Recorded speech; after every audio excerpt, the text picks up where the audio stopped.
আপনি কুরবানি দিচ্ছেন, কুরবানি না দিলে কেমন হয়? এইমাত্র ছেলেকে বিয়ে করালাম, নতুন বউ আসবে, বিয়াই বিয়ান আসবে।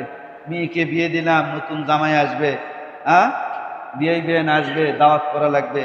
আপনার নিয়ত যদি এটা হয়, তাহলে কি কুরবানি হবে? কুরবানি হওয়া লাগবে, নামাজ হওয়া লাগবে, আমার জীবন মরণ সব কিছু হওয়া লাগবে লিল্লাহি রাব্বিল আলামিন। সব হলো আল্লাহর জন্য। কার জন্য? সব হলো আল্লাহর জন্য। লা ইয়ানালাল্লাহু লুহুমুহা ওয়ালা দিমাউহা ওয়ালাকিন ইয়ানালুহুত তাকওয়া মিনকুম। আল্লাহ রাব্বুল আলামিন বলেন, তোমাদের এই কুরবানির রক্ত, মাংস, গোশত এগুলো আমি গ্রহণ করব না, এগুলো আমার প্রয়োজন নাই।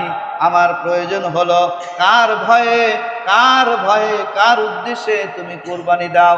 আমি তোমাদের তাকওয়া দেখতে চাই, তোমাদের মতো কতটুকুন পরহেজগারিতা আছে, কতটুকুন আল্লাহর ভয় আছে, আল্লাহর ভয়ে কতটুকুন তোমরা কুরবানি দাও।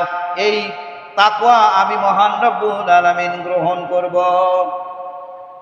ওই যে গত মসজিদে আলোচনা করি নাই যে কাবিলের কুরবানি কবুল হলো না, হাবিলের কুরবানি কবুল হলো। আর হাবিল বলল, তোমার কুরবানি কবুল হয় নাই, কারণ তুমি তো মুত্তাকি না, তোমার মধ্যে তাকওয়া নাই, তোমার মধ্যে আল্লাহ ভীতি নাই, এই জন্য তোমার কুরবানি কবুল হয় নাই। তিনি বলেন, ইয়াতাকাব্বালুল্লাহু মিনাল মুত্তাকিন, আল্লাহ তাআলা মুত্তাকিদের থেকে কুরবানি কবুল করে। এই জন্য আল্লাহ রাব্বুল আলামিন আমাদের অন্তর দেখবেন, অন্তর, তাকওয়া দেখবেন, আল্লাহ ভীতি। আপনার সম্পদ আছে, কুরবানির দিনে আপনার সম্পদ আছে, কুরবানি দেওয়ার মতো সামর্থ্য আপনার আছে। আপনি যদি কুরবানি না দেন, তাহলে আপনার মধ্যে কি তাকওয়া আসলো?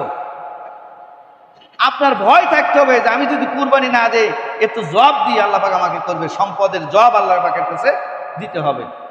আপনি কুরবানির দিন অর্থাৎ 10 তারিখ আপনার কাছে কোন সম্পদ নাই, কিন্তু 11 তারিখে গিয়ে আপনার কাছে সম্পদ আসলো, আপনাকে কি করতে হবে? ওই 11 তারিখে আপনাকে কুরবানি দিতে হবে। এরকম হয় না?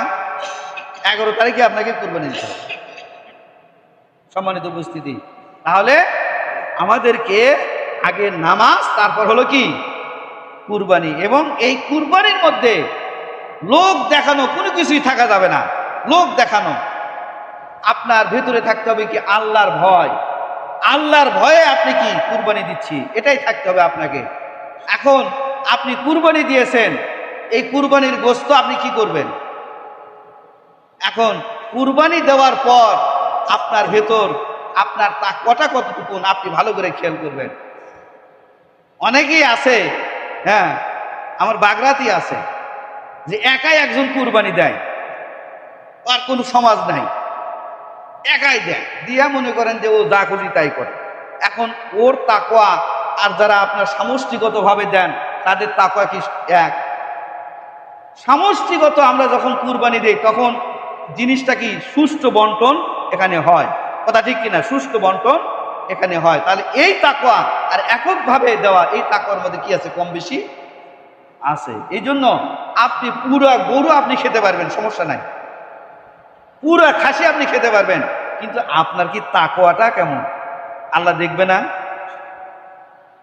কাউকে না দিয়ে আপনি খাওয়া জায়েজ আছে, খাওয়া জায়েজ আছে, কিন্তু আল্লাহ আপনার তাকওয়া দেবে। আপনি যে এত টাকা ব্যয় করলেন, এত টাকা আপনি খরচ করলেন, এটা যদি আল্লাহ গ্রহণ না করে, আপনি খাইয়াই শেষ করে দেন, তার লাভ হলো কি? কথা কি বুঝে আসছে?